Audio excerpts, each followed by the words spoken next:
Lihim ng iha. Di na kita mahal. Ang sakit na kapag yung kinanta sa'yo, Oo. ramdam mo eh. Oo. Pero mas masakit naman, partner, yung late-latein ka na sarili mong asawa. Tigilan niyo ako, Mas masakit. Double kill yun, partner. Double kill. Double kill, Hindi double lang kill. yun, no? Yung lalait-laitin ka ng sarili mong asawa, tapos ang dami pang nasasabi ng pamilya ng asawa mo na parang bang ikaw yung pinakapangit, pinakamasamang tao sa buong mundo. Parang wala nagawang tama, puro lahat mali. Puro mali. Nakakaloka, no? But anyways, uy, hello po sa inyong lahat. Ito po ang Lihim ng Liham. At syempre naman, kung meron po kayong suggestions, meron po kayong mga komento, gusto naming marinig yan ni Jimbo. Ay, pwede nyo i-text kami sa ating text line number 0945 367 87. 92. Alright. At syempre naman, no, pag-usapan natin, partner, yung may mga ganyan kasi yung babae. Hindi ko alam kung sa babae lang to, ha. Pero, alam mo yun, yung parang kapag dinown ka, feeling ko hindi nga lang sa babae, pag dinown ka, nandyan yung tendency na, I'll prove you guys wrong. Diba? Totoo. Parang basic sa tao yun eh. Ipapakita mo na, teka, mali ang inyong iniisip, kaya ko. Kaya kong ayusin to, kaya kong maging pumantay sa inyo. Parang ganun. Pero ang feeling ko mali lang dito is, siya yung babae, pero ba't ikaw yung naging lead provider sa inyong pamilya? Yun nga eh. Sa inyong mag-asawa? Hindi yung tanong ko dun eh. Oo. Dahil lang sa meron siyang gustong patunayan doon sa pamilya. To the point na siya na yung ngarag-ngarag. Wala na sa lugar. Tapos tong lalaki naman na to, pogi mo Siya pa yung prinsipe. Prinsipe yarn. yarn. Diba? Yung babae yung bumubuhay sa'yo, yung Kawawa. babae yung, diba, gumagastos. Yung pera mo, binibigay mo doon sa pamilya mo. Diba, partner, dito papasok yung kapag may asawa ka na, iba na yung priority Totoo. mo. Tsaka dapat din, alam din ng magulang ng lalaki, teka, ba't naging himasok? Diba? Nakikialam eh. Nakikialam. Totoo. Minsan talaga kontrabida yung mga may ganun, di ba? Oo. Kaya tulad na itong storya niya, di ba Totoo. sabi ko sa inyo, nangyayari ito sa totoong buhay mga pangga. Oo. Ito na sample. Oo, ito na yon. So, yun nga, balik tayo doon, partner, no? Kapag may asawa ka na, di ba, basic yun din, matik yun, na mag-iiba na yung priorities mo. Yes, naman. I mean, walang problema na tutulong ka doon sa iyong pamilya. Kumbaga ganito yan eh. Kaya nga kayo bumukod, di ba, may Oo. sarili na kayong pamilya. Ang magulang natin, naiintindihan nila yon na syempre may mga anak na rin kayo. Bago pa lang to, di ba? Bago pa lang kinasal ba sila? Oo, bago silang di kasal. lalo na kayo, nagsisimula pa lang, dapat hayaan natin sila. Parang 4 years pa lang. Hindi pa ganun katagal. Katagal, oo. At tapos pag may mga problema, tatawagin mo kagad yung anak mo. Oo. May inaasikaso at meron din problema yung pamilya makikisama pa yung magulang. Di ba? Diba? Mahirap din. Dapat hayaan natin sila. Yun din talaga. Ewan ko bakit. Hindi kaya mamas boy itong lalaki?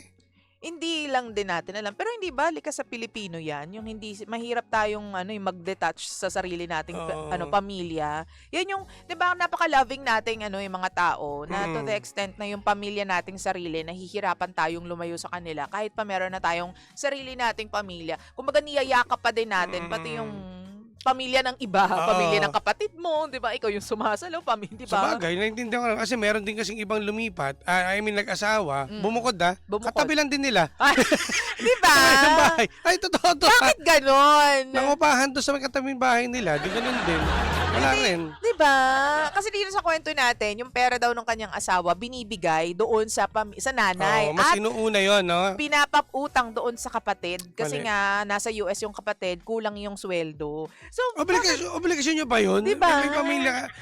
Mabait pa rin, mabait tong natin eh.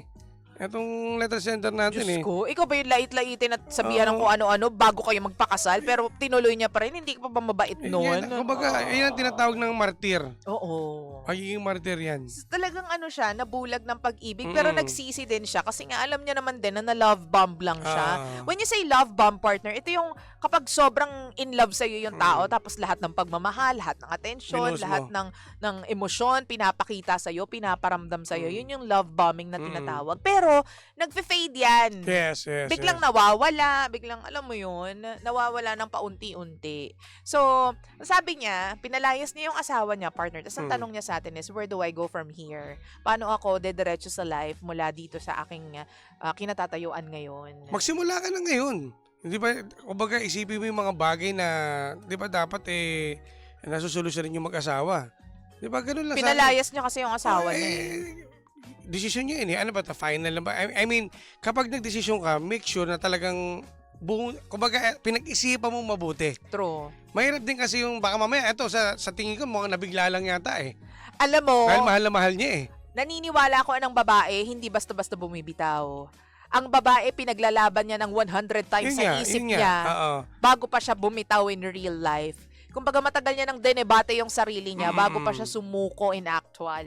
Doon ako naniniwala. Pag once na sumuko na ang babae, talagang umayaw Sobra na. na. Tapos na yun. Kumbaga, pumutok na. Pag pumutok na siya, tapos na yun. Napuno na. So sa tingin ko, partner, this is it. This is the end of it. Paano ka mag-move forward? Well, una, para sa akin, ako yung nasa posisyon sige. mo, iisipin ko, tatanggapin ko na may mga bagay na not meant to last talaga. Although, nagpakasal kayo, pero, alam mo yun, kung hindi talaga uukol, partner, hindi bubukol eh. Well, sige, given na yan, no. Gusto ko sana bigay itong tatlong sinulat ko habang Ang pinapakinggan. taray ko sa naman sender. talaga. Nagsulat. Pwede to siguro, pwede na rin itong ibigay. Kasi, ang magiging nito, bigay ko tatlong sa'yo ate ha. Kasi magiging na to eh. Move on ka na eh. Mag-move on ka na. So, ito mabibigay part na makinig ka. Ano? Kasi the past is your lesson. So, magiging na to. Yung pangalawa, the present is your gift. Ay, So, ang kung may taray. darating sa'yo, yung pangatlo, the future is your motivation. Yes. Wala eh. May darating. Kung ganyan, ba't mo pa pipilitin na ibalik pa? Alam mo kasi, partner, Move on na. ang daming red flag sa relationship nila. Ang daming, kumbaga, nakakatusok sa puso mo. Kaya feeling ko dapat hindi ka na magpatumpik-tumpik pa eh. Kung binitawan mo na siya ngayon, okay na yan. Bumitaw ka na. Huwag ka nang lilingon pa. Kasi, di ba, pagod na pagod ka. Pangalawa, Apik-api ka pa. yung pamilya, aping-api ka na. Tama, yun yung term na yun. Aping-api ka, pagod na pagod ka. Tapos nilalait pa yung itsura mo. Eh, di ba kapag asawa mo, dapat siya yung unang magsasabi ng ganda naman ng asawa ko. Ikaw pinakamagandang babae sa Diba? buong mundo. Totoo Pinagmamalaki ka, pinagmamayabang, Totoo. nilalantad. Alam nyo, hindi nyo alam yung epekto ng mga salitang yan sa babae. Promise, kapag sinabihan nyo siya ng ganyan, Talaga? ganda ng asawa ko, talagang magiging maganda talaga siya. At talagang she will be on her best always, all the time. Kapag ganyan lagi yung mga compliments ninyo sa, ang ganda ng asawa ko, talagang napakaswerte ko, ikaw ang pinakasalan ko. Salamat kasi ako yung pinili mo, ha. Ganun pala, kasi iba yung kakilala ko eh. Bakit? Ang sinasabi niya, ay naku, ang daming pera ng asawa ko. Ay. Oh, di ba? Pinagbabalaki dahil maraming pera. Pero sa bagay, yung siyempre asawa mo yun. Siya yung pinakamaganda para sa'yo. Priority mo siya. Oo. Siya lang yung number one mo. Oo. Pinagmamalaki, pinagmamayabang talaga dapat. Alam mo, promise, parang magic yan, magical words yan. Kapag sinabi mo ang ganda ng asawa ko, alam mo yung kilig to the bones. Yes. Lalo na yung mga asawa na hindi masyadong masalita. Hindi ko rin alam, si Romel ganyan eh. Kailangan ko pang tanungin, tingin mo ba maganda ako? Ganyan. Alam mo na. Kasi ang sagot niya sa akin, sa tingin mo ba makakasalan kita at liligawan kita at magpo-propose ako sa iyo kung hindi ka maganda? Alam mo yung mga ganyang sagot? Alam mo, sabi ko sa kanya, ang sagot lang dyan, oo o hindi. Parang walang pinagkaiba yung kagabi na tinanong mo. May tinanong ka dyan eh. Kwento mo sa kanila para Kasi habang nagpapatay kami ng oras, sabi ko sa kanya, magkatabi sila ni Jimbo, nakatayo si Romel at saka si Jimbo. Sabi ko, mahal kapag ba naging kuto ako, mamahalin mo. Yan. Ano sagot niya? Bakit ka naman magiging kuto? Baka tirisin kita kung ano, naging kuto ka. Sabi niya, Kayo talaga minsan eh. baliw eh. But anyways, going back sa ating letter sender. Ah. Wala eh. Wala tayong magagawa. Move on ka na. Alis ka na dyan. Oo. Buti nga ginawa mo na yun, di ba? Mm-mm. Oo, kumbaga yun na yung una.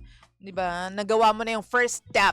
Yes. Huwag ka nang bumalik Huwag pa na, dun okay sa na. past mo at baka naman magbago pa yung isip mo. Yes. Kung gusto mong baguhin yung buhay mo, Pero for the meantime, Sundan mo na yan. partner eh. Ngayon eh, di ba, mag-move on siya. Siguro ayusin muna yung sarili niya. Kasi marami siyang, saktan siya eh. Alam mo yung ang hirap pag naging martyr ka eh.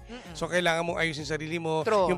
Magkaroon ka ng peace of peace mind. of mind. Or punta mo yung family mo. True. Di ba, lahat gawin mo para makamove on ka. Mahirap man, pero wala. Ito yung realidad eh. True. Kailangan mo talagang harapin yung itong pagsubok na nangyari. Hindi ka man binuenas, pero hindi pa huli ang lahat. True. At ito siguro dapat maging maging lesson sa mga in love. At feeling ko dapat hindi kayo nagpapakasal agad-agad pag in love kayo, partner. Totoo, yan ang bottom line Kasi talaga. yung kilig of being in love will fade away.